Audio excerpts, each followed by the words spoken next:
how old you have been when you moved to Streatham? I must have been about 16, I suppose. Hmm.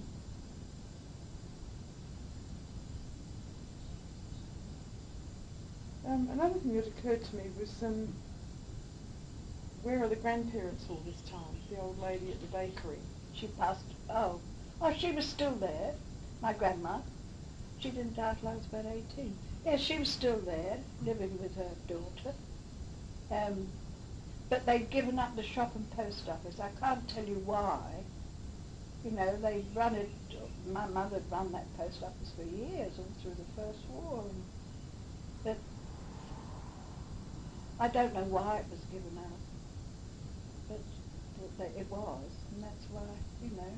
But they still continued to live over there, and she died above the shop there, yeah. Mm. But when we moved to Streatham, I didn't see a lot of her. We used to go over my mother went over some Sundays. You could have passed, you know, and see her, but I didn't see a lot of her, no. Was there a funeral after she died? Yeah, I don't remember. I didn't go to the funeral, no.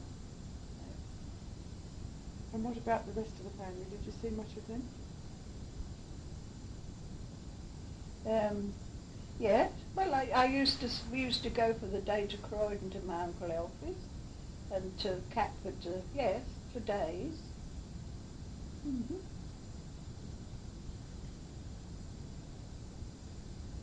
But you see, they had very little leisure time, my mum and dad, because at weekends, I mean, it was the only time they had to themselves to relax. The hours were long, 9 to 7, post office, and my father had been up since 4 o'clock. He usually perhaps tried to have a snooze after they had a bit of lunch, and my mother, she had a girl in the post office with her too, a youngster she was teaching. She used to sort of run the newsagents just for an hour or two because it was slack over the lunch hour a bit, you know, and he'd sort of, I remember him coming 40 winks in the chair, but then he'd have to up again, and then the evening papers had come in, you see, and then there'd be it wasn't only one paper. I mean, they delivered evening papers as well in those days. And how long was it open at weekends? They had one half-day a week, which was a Thursday, shut at 1 Thursdays. Otherwise, they opened all the time except Sundays. So the musical evenings were on a Sunday? Yeah, always. What do they do with the rest of their time off? Sundays, cooked a roast usually, and just caught up with the accounts and one thing and another, and that was it. How long were they there? Oh, till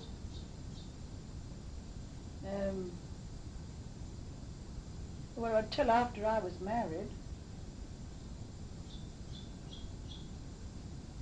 So quite a few years.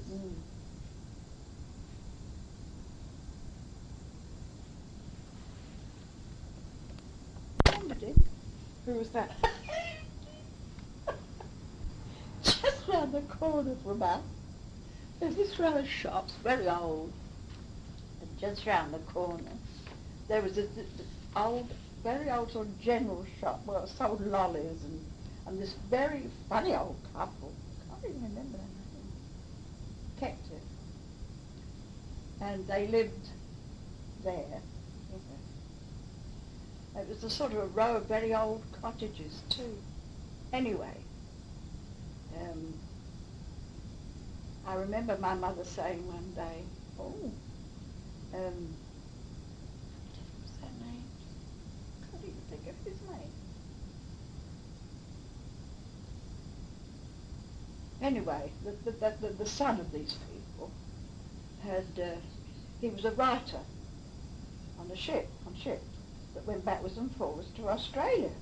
Australia meant nothing to me then, it was just Australia and back. And he was back, you see.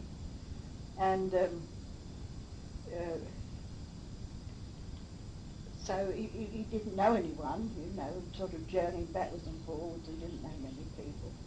And so I don't know whether, I think they said, well, you know, would your daughter like to go to some pictures with him or like to do so? I don't know how it happened. My mother was a terrible matchmaker.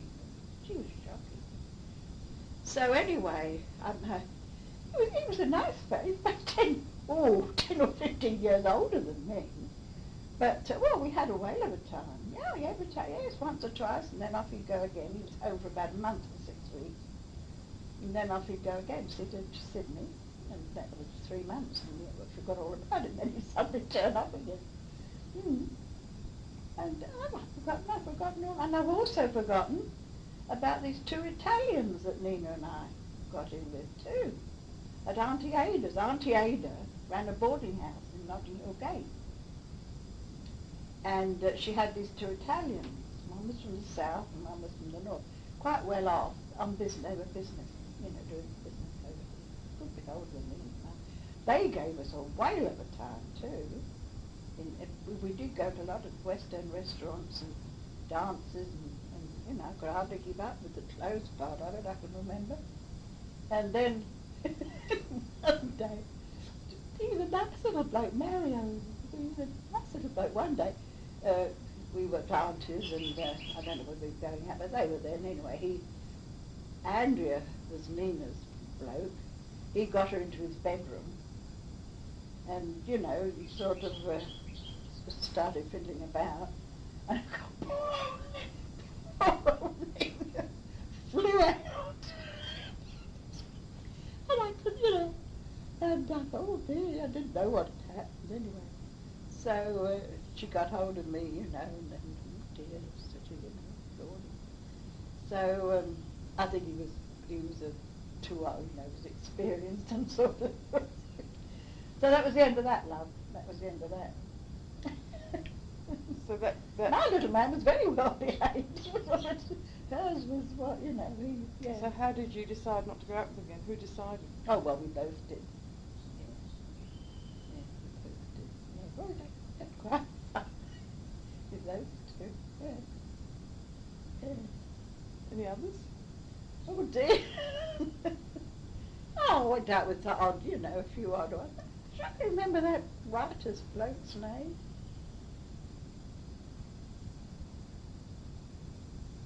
No, but he was I don't know, he might have had a wife in Australia, he probably had, I don't know. But he treated me I mean, there was no argy-pargy. He was very, you know, no argy-pargy love at all, he was very nice. Was there any argy-bargy with any of them? No, not with the love. See, we were all so innocent, love. I mean, the boys were just as innocent as the girls, really. It was your father educated me. I wasn't educated till I met him. No, love, no. So what would be the We extent had a of lot of fun, but not. What would happen when they brought you home then? Oh, yes, and that reminds me of another bloke. No, what's his name? From Bedford. Right, I think. It's my mother, you see, in the post office. She'd chat them all up, you know. And I'd perhaps be helping her serve. I'd help her serve, you know. She was busy and I happened to be there. Well, this is my daughter, she'd say, you know. Oh, yes, no, this bloke, he came from Bedford. He was in the building trade. I can remember, I can see him now, little blonde bloke. And he was in the building trade, been sent down because they were building these big LCC flats, not far from us. And he was in lodgings, you know, been sent down by his firm. And of course he didn't know many people, you see, and things. Anyway, we used to go to the Speedway at Wimbledon, Monday nights. And we used to bet in kisses then, yeah. Sometimes I owed him 6, sometimes he owed me 6 or whatever. Pecks on the cheek type? Well, a bit more than that. I'd have bought with him too. Who paid? Oh, he paid.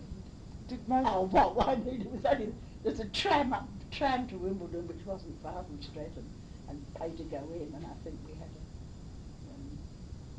few lollies or something. Did most of your boyfriends pay when you went out?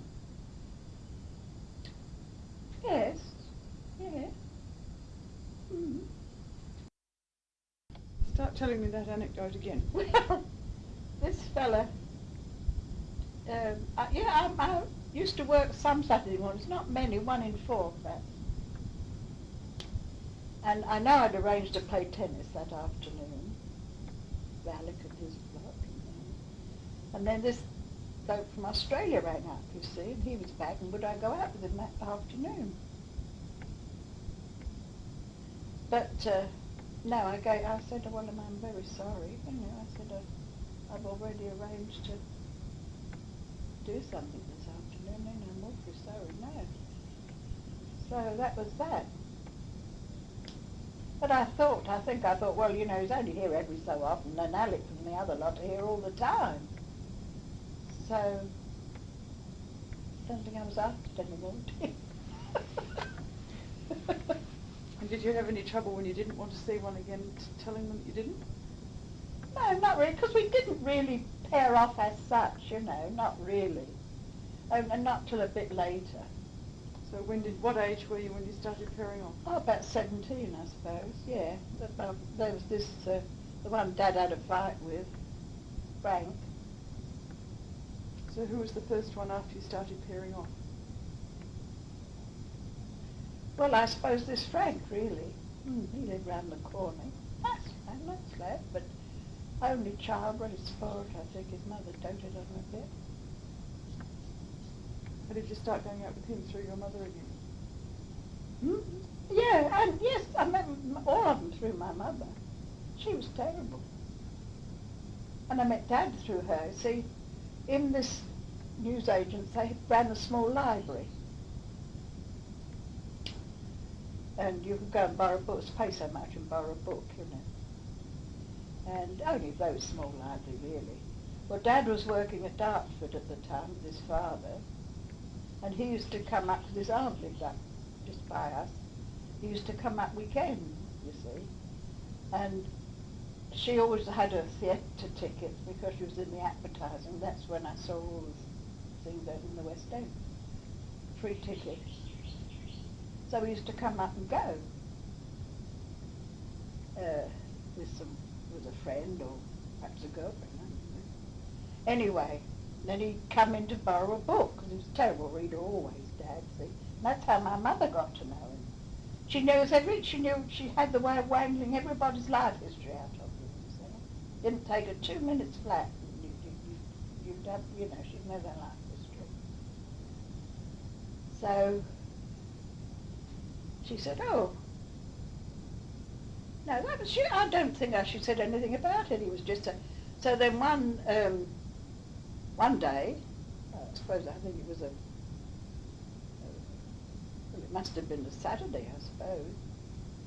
I don't know where I was. I think I'd been playing tennis or something in the morning, or been swimming or something, shopping or something. Came in, and she said, oh, I've got a date for you this afternoon. She said, jolly good play up in the West End, Westminster Theatre, she said. I said, oh? Yeah, she said, it's this fella, she said, he works down in Kent, she said, but he comes up to his aunt's weekend. He doesn't know many people up here. He comes and borrows books. He's quite a nice-looking young man, just, you know, tall and handsome, and quite good-looking and blonde, just, you know, and quite educated, you know. I said, she was awful, you know, because he'd been in, and he'd said to her, look, I've got this free ticket. Would you like to have it? To my mother, because she'd obviously been kind to him and talked to him, you know. And he said, for the theatre. Well, she couldn't take it. It was for a matinee that afternoon, Saturday afternoon. She couldn't take it, because she couldn't go. So she said, oh, well, it's very kind of you, thank you very much. She said, but perhaps my daughter would like to go, you see. So I didn't know how old I was or what I was like at all, you know. I suppose he thought, oh, my God, what have I done now? So he said, oh, well, but my mother said, well, I don't know, you know, I don't think whether she'd want to go on her own, you know. And I suppose he wangled out how old I was from her. Right? And so he said, oh, well, I'll be at Streatham Station at a certain time, whatever it was, and I'll she can come with me. And he had another boyfriend, another friend who was with him called, I think he was a motorcycle maniac. So my mother, I said, I don't want to go. Well, you go. She said, jolly good play. Well, it's a good play. You go. She said, West End Theatre. She said, well, you go. She said, doesn't matter. She said, what can happen to you? You'll be right. So I put on my best bib and tucker and went up to Streatham Station. And there was this bloke standing outside, this tall blonde bloke standing outside the station. And he said to me, are you Miss Selby? And I said, yes. You Mr. Campbell? He said, yes. He said, well, come on, because we shall miss the train. My friend's down there. And we flew down the steps and onto the train, which was there, and his friend was just on, waiting, sort of. And we got on the train, went to Victoria, and nattered and chatted, and then went and saw this play. And that was at the Westminster. And then when we came out, he said, would you like a cup of tea? His friend had to go off somewhere. And he said, have you got to go home yet? And I said, well, no, not particularly. I said, oh, yeah. So we went into Lion's Corner House and had tea and toast. And then he said, what are you doing this evening? And I said, well, I don't, this is all a bit of a rush job. I don't know. Not many plans for tonight. Oh, well, he said, perhaps we could do a film. So I said, well, I don't know, Mum was maybe expecting me back. Oh, well, he said we could ring up. So he goes to the phone box, rings my mother up and said, we're going to a film. Oh, all right, she said.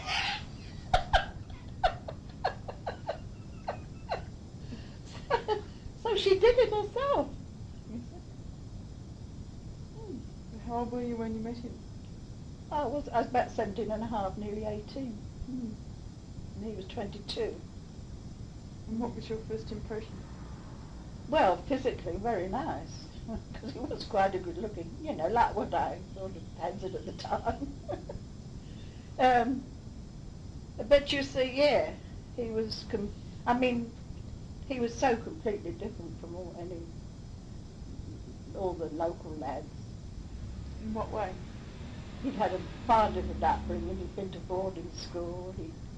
He had a better education than I'd had, and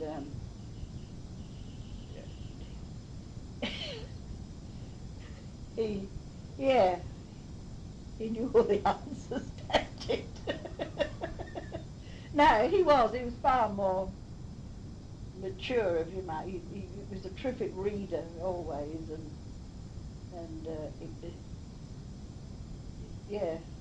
far more man of the world than the local fellas, really. Mm. Just before we go on talking about him, what was his full name and date of birth?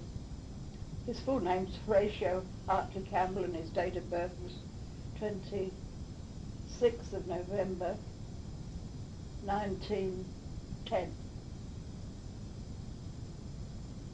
And what sort of personality has he got? How would you have described his personality in those days? He had no charm, did he? Never did have. No, not really. No, he didn't say that. Oh, he was terrible. He really was. He was an atheist. He was a conscientious objector. He was an atheist. He was everything that horrified me. Because I was just a little suburban girl, No. He was a most mixed up. Absolutely. Why was he a conscientious objector? Oh, well, he wasn't going to fight for any so-and-so. No. Why should he fight for it? No, fear. Oh, no, why should he? No, he was shocking. Yeah, every word he spoke, he horrified me because he was against everything I'd been brought up to sort of, you know. What was politics? Very red, I think. But you see, when I got to know, and I mean, his Aunt Jessie, I mean, she was an absolute, she was a wonderful woman in a way, but you see, when I got to know him better, I went to tea there some Sundays, and she'd have one or two friends, and his father used to come up with Janie and things. They used to discuss politics. They used to discuss everything. She was she was a very intelligent, clever woman, the sort of woman that I'd never come across before. I'd never known anyone. We never used to carry on like that, you know. And I was all at sea. I didn't know what the hell I was talking about at that time. So I had to rapidly sort of, you know, read up the papers and things to sort of be able to say a word. Now that's why, you see, he was like that, because that's how he, you know. What did you talk about on that first date then? Oh, what? I didn't have much time, did we? We went to couldn't talk in the play, or I suppose we had talked a bit about, I suppose, what he was doing and one thing and another, but apparently he wanted to go into the Air Force, you see. And he got all, this was when he was about 18, left school. He'd got all signed up and everything. She got him in the car to take him. She stopped the car halfway. Who's she? Auntie Jessie. Guess she had a lot of it to do with his upbringing. His parents were divorced. And she gave him the old, because I was going to miss you and what you want to do and all, and told him the old tale, and he gave in and he never went. He was only young, he was dependent on it to a great degree. She was a very strong-minded woman. He couldn't bear her. How come he could be a conscientious objector and want to be in the Air Force? Well, I don't know whether it was a conscientious objector. That might have soured him, I don't know, love. That might have soured him, I don't know. See, but I know, yeah. But then when you're young, like, yeah. That's what he said he would be. And was the attraction immediate? How did you feel about him? Ooh, I was quite intrigued. I'd never met anyone like him before, you see. I was most intrigued. I couldn't, this was most, not the usual run-of-the-mill at all. This wasn't, no. What sort of impression do you think you made? Well, it must have been all right, I suppose. Well, then you see, he only came up weekends, so that was when we went that first time. And I was still sort of dating this Frank, you see. But he hadn't got much money, so we didn't do a lot. Well, then Baghdad went to work for Monday morning, you see. And then he didn't come back until the next Saturday. And I think he must have said to me, if I can get tickets for a show next Saturday from my aunt, would you like to come?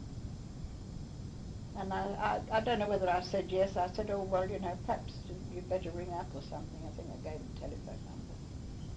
Because I thought, oh, that means I've got to give Frank the go-by sort of thing. Because Saturdays was the day you did things, it was only for a walk on the common.